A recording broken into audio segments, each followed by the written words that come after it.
दोस्तों, zero filter talk पर आपका स्वागत है। आपके साथ मुलाकात कराएंगे एक ऐसी युवती से जो गैंगरेप की शिकार है और न्याय की तलाश में भटक रही हैं। आइए उनसे बातचीत करते हैं। आपका नाम? सोनू रानी शर्मा। क्या मामला हुआ सोनू रानी जी? आपके साथ कहाँ की रहने वाली हैं और क्या घटना आपके साथ हुई, बताइए। मैं कर्नाटक बेंगलुरु की रहने वाली हूँ। फिलहाल गांव गानाखंडी, जिला सहारनपुर में रह रही हूँ। अच्छा जी। तो यहाँ किस तरह सहारनपुर में कर्नाटक की रहने वाली है, यहाँ किस तरह आ गई सहारनपुर में? सहारनपुर में इन लोगों ने, गांव गानाखंडी के लोग हैं जो हिंदू राजपूत बन के मिले थे मुझसे। अच्छा। और कहाँ मुलाकात हुई थी? इंस्टाग्राम पे। इंस्टाग्राम के थ्रू? अच्छा। हाँ, इनकी लेडीज जो इंस्टाग्राम पे मिली थी वो अपने आप को हिंदू राजपूत बताती थी और अपने पति को देवर बताया। और देवर बता के पति को मेरे से कहा कि मेरा देवर कुंवारा है, हम तुम्हें बहन बेटी की तरह के, मेरे माँ बाप नहीं है। मैं ना, हाँ, मैं बहुत छोटी थी जब मम्मी पापा एक्सपायर हो गए थे। उसके बाद 2019 में भैया की डेथ हो गई थी, तो थोड़ा डिप्रेशन में थी। 10-15 दिन हुए थे डेथ होके, तो ये लोगों ने मुझे कैच कर लिया इंस्टाग्राम पे जी। तो इन्होंने हिंदू राजपूत बताया था। फिर कहा कि आप शादी कर लो, हमारा देवर कुंवारा है। मैंने सोचा हिंदू है, चलो। फिर बाद में पता लगा कि वो सऊदी में है। 6 महीने जाके सऊदी में हुआ। मुझे सऊदी ये कब पता लगा आपको? बातचीत के दौरान ही या यहाँ आने के बाद? नहीं, ये बेंगलुरु में पता लगा कि लड़का सऊदी में है। सऊदी में है लेकिन हिंदू है, ये पता लग गया आपको? वो भी इंस्टाग्राम चलाता है, वो भी पता लगा कि वो हिंदू राजपूत है। वो राजू राखना जी। जब सऊदी मुझे ले गए ये कि शादी करवानी है तेरी वहाँ पे। तो सऊदी ले गए आपको? जी जी। तो जब सऊदी का जिक्र करा और तब भी आपको पता नहीं लगा कि सऊदी में अधिकतर मुस्लिम जाते हैं, कि वहाँ हिंदू किस तरह आ गया? आपको कोई शक नहीं हुआ इनके ऊपर? देखिए, पहली बार तो इतनी दुनिया देखी नहीं थी बाहर निकल के। अच्छा। इतनी दुनिया के बारे में नॉलेज नहीं थी कि परिवार में कोई लोग नहीं है अपने, कोई बताने वाले समझाने वाले? नहीं, कोई भी नहीं है। अकेली हैं? अकेली। अगर कोई होता तो कोई ना कोई तो गाइड करता। तो आपको सऊदी ले गए? जी, ये सऊदी ले गए थे। देवबंद का एक व्यक्ति था, नुमान। अच्छा। ये आज मैं देवबंद में बैठी हूँ। देवबंद का ही व्यक्ति था नुमान, जो सऊदी मुझे लेके गया था। अच्छा। और वहां पता चला, जब मुझे लेके गया, जब छांगुर से इन्होंने बात की, तब पता चला कि राजपूत नहीं, हिंदू नहीं है, मुस्लिम है। अच्छा। राजू राठौर का नाम वसीम खान है। अच्छा अच्छा। तो वो मेरे लिए एक शौक था। अच्छा। बहुत बड़ा। तो आपको तभी पता लगा कि वो लड़का जो है जिससे आपकी शादी की बातें चल रही थी, वो हिंदू ना होके मुस्लिम है? जी। सऊदी जाके आपको पता लगा? सऊदी में पता चला। फिर उस वक्त मैं कुछ भी नहीं कर सकती थी जी। वो एक मेन पॉइंट ये था कि मुझे ये नहीं पता था ये फर्जी पासपोर्ट लेके जा रहे हैं। अच्छा। मुझे इन सब चीजों के बारे में नॉलेज नहीं थी कि विदेश में कैसे जाना है, कैसे नहीं जाना है। वहां जाके पता चला कि तुझे फर्जी पासपोर्ट पे लाया गया यहाँ पे। और मेरे जैसे पता नहीं कितनी बेटियां वहां सड़ रही थी।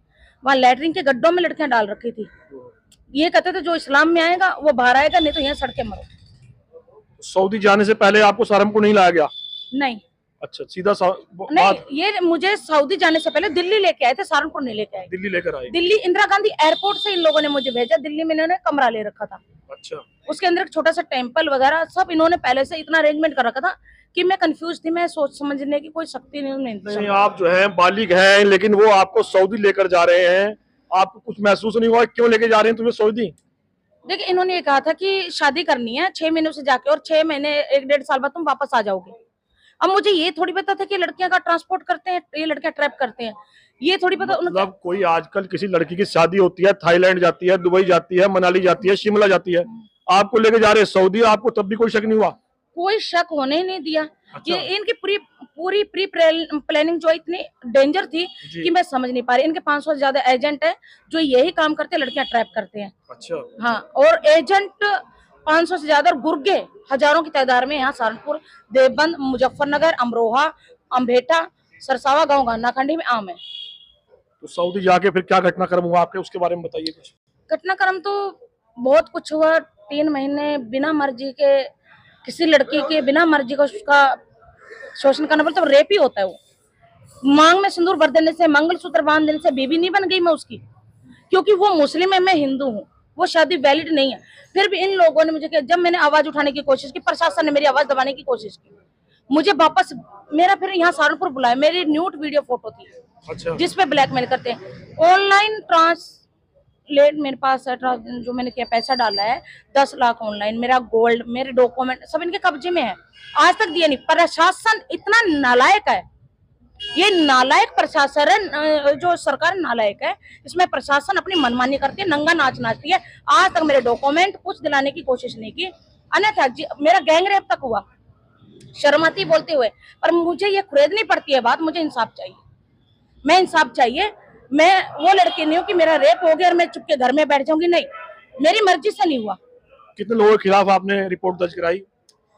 रिपोर्ट तो 4 लोगों के खिलाफ दर्ज हुई थी, लेकिन 3 को गिरफ्तार किया। पुलिस प्रशासन ने एफआईआर लगाने के लिए पैसे के अंदर बिक गया, भ्रष्टाचार चरम सीमा पर। 3-3 लाख रुपए on the spot face to face police वालों ने लिए। मेरा मेडिकल ना होने दिया, ना ही मेरी एफआईआर दर्ज की। उल्टा मेरे को रेप करने वालों को सौंप दिया, जो कि 15-15 लड़के मुझे रूम में खींचते थे। और पुलिस प्रशासन ने उन्हीं 15 लड़कों से गवाही लगा लगा के एफआईआर लगाने का काम किया। मतलब आप सहारनपुर पुलिस पर बड़ा आरोप लगा रही हैं, ये सहारनपुर पुलिस ने किया है? सबसे घटिया बोलती पुलिस प्रशासन है सहारनपुर का, नालायक है। बेटियों को लेकर नालायक है पुलिस प्रशासन। मुझे फांसी की सजा दे दे, मुझे कोई दिक्कत नहीं है। फूलन देवी ने काम किया था, बहुत अच्छा काम किया था। और मैं कह रही प्रशासन अगर इस तरह से गैंग रेप है, छांगुर को गुर्गों को सपोर्ट करेगा, मुझे फूलन देवी बनने पे मजबूर कर देंगे, क्योंकि मैं रेपिस्टों को छोड़ूंगी नहीं। क्या मांग करती हैं आप प्रशासन से, योगी जी से? क्योंकि योगी जी बेटियों के मामले में बहुत सेंसिटिव हैं, उस बारे में आप क्या मांग करती हैं अपने प्रदेश के मुख्यमंत्री से? प्रदेश के मुख्यमंत्री जी से मैं 3 बार मिल चुकी हूँ। अच्छा, मिल चुकी हूँ। और उनके मिलने के बावजूद, लखनऊ में प्रेस कॉन्फ्रेंस करने के बावजूद, फिर जाके इन्होंने कहीं मेरी सुनवाई हुई, तब जाके छंगूर को गिरफ्तार किया, उसका घर ध्वस्त किया, उसका कब्रिस्तान खोदा गया। लेकिन नीचे जिले के स्तर के पुलिस अधिकारी जो सहारनपुर में नालायक हैं, भ्रष्टाचार चरण सीमा पर है, इन लोगों ने मुख्यमंत्री से भी बड़ी उपाधि पा रखी है, जो कि अपने आप को बहुत बड़ा समझते हैं। रेप करने वालों का समर्थन करते हैं, उनको कहते हैं रेप हुआ, मुश्किल से गिरफ्तार हुए।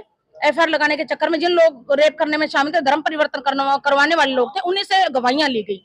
मेरा कोई रिश्तेदार है जो गवाहियां ली गई? अकेली लड़की जूझ रही हूँ मैं। इन्होंने उनसे गवाही ली और उनको मेरी धारा ही काट दी, धर्म परिवर्तन की धारा कट करके। इन्होंने एक बहुत बड़ी कामयाबी हासिल की नालायक प्रशासन ने, कि उनको जेल से रिहा हो गए हाई कोर्ट से, यानी कि जमानत पर आए, वो बाहर बरी नहीं हुए, जमानत पर आए। उसके बावजूद 4 तारीख को भी हमला हुआ मेरे पे, 4 फरवरी को हमला हुआ। उससे पहले लगातार 3 धमकियां दी मैंने, थाने के अंदर लिखते में दी, कोई कार्रवाई नहीं की।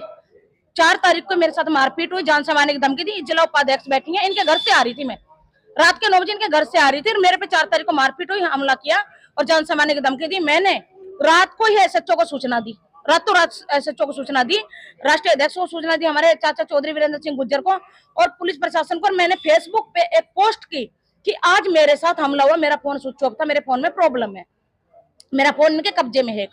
तो जैसे सूचना दी मैंने, तो सबको एक खलबली तो मचनी थी, लेकिन पुलिस प्रशासन के कान पे जूं तक नहीं रहेंगी। इन्होंने क्या किया, चौक के इंचार्ज बलराम कुछ नाम है उनका, उन्होंने क्या किया, जो रेपिस्ट थे उनको गाड़ी में बैठा के उनको रिश्तेदारों को अपने घर छोड़ने आए। यानी कि एक बताओ, धर्म बदलवाने वाले, गैंग रेप करने वाले को लोग गाड़ी में लेके आके उनको घर छोड़ने आते हैं, मेरे सामने पागल बन रहे फेस टू फेस। मैंने ऐसे देखो घर छोड़ने आए, मैंने देखकर 1 मिनट में बदल गए। उसके बावजूद मैंने लिखित रूप में दी, तो इन्होंने क्या किया, पैसे के बल पर ये कह दिया कि ये फर्जी मुकदमा है, हम दर्ज नहीं करेंगे। तुम ना करो, तुम मुझसे बचाना चाहते हो, कब तक बचाओगे, कहां तक बचाओगे? मैं ये देखना चाहती हूँ। अगर योगी जी मेरी आवाज सुनते हैं, मुख्यमंत्री जी अगर सही में बेटियों के लिए न्याय प्रियक हैं, तो मुझे इस बात का जवाब दीजिए। मुझे अब कोई इंसाफ नहीं चाहिए आपसे, मुझे आपसे जवाब चाहिए। जब मैं आपके पास आई थी, आपने मेरे सर पे हाथ रखा, मेरी बेटी है, आपकी बेटी के साथ आपकी सरकार में नालायक प्रशासन गलत क्यों कर रहा है? उन धर्म परिवर्तन करवाने वाले लोगों को और गैंग रेप करने वालों को बचाने में सक्षम कैसे हो रहा है आपका प्रशासन? आपकी सरकार में चल रहा है ना ये। मैं योगी जी से सिर्फ यही सवाल पूछूंगी, मेरे सर पे हाथ रखा, बेटी है, आज उसकी बेटी के साथ उसकी इज्जत के चीथड़े उड़ा दिए। पुलिस प्रशासन का गलत रवैया, भ्रष्टाचार चरण सीमा पर। आज आप जगह जगह देखते हो, देहरादून में लड़की का मर्डर हुआ, क्यों हुआ? 10 दिन पहले उसने थाने में एप्लीकेशन दी, लेकिन पुलिस कार्रवाई कोई नहीं कर रही थी, उसका मर्डर हो गया। और मेरा भी मर्डर ही करवाएंगे। मैं कह रही इसमें पुलिस प्रशासन शामिल होगा मेरे मर्डर में, क्योंकि ये गैंग रेप करने वालों को सपोर्ट कर रहे हैं, उनको बचा रहे हैं।